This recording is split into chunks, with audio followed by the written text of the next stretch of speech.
Bueno, gaur neskak maitasunari buruz hitz egingo dugu, zer iruditzen zaizue? Ondo. Zer da hori? Ondo. Hasi nahi duzunean. Badakizue zer den maitasuna? Ez.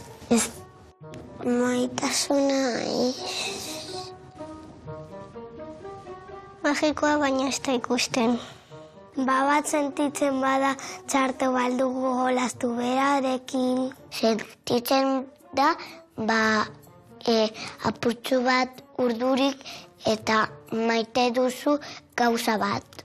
Maitasuna niretzat da motil bat eta neska bat maitatzen duenean, gero eskontzen dira eta hori.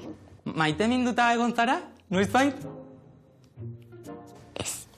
Ez dakit. Sekretua.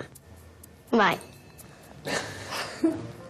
Hori ez dut esango ze sekretu bat da.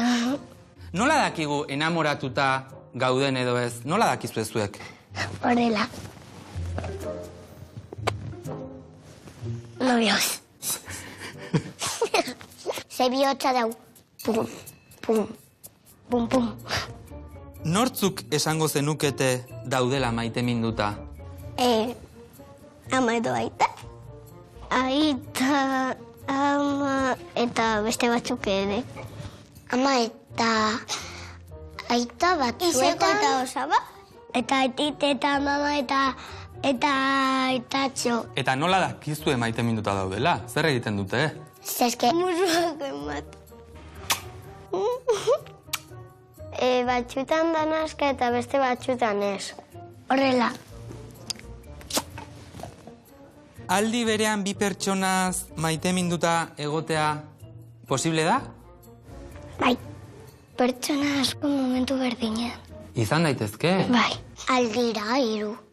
Edo 4 pertsonak, 6 pertsonak, 7 pertsonak. Bai, maitatzen badira, ondo.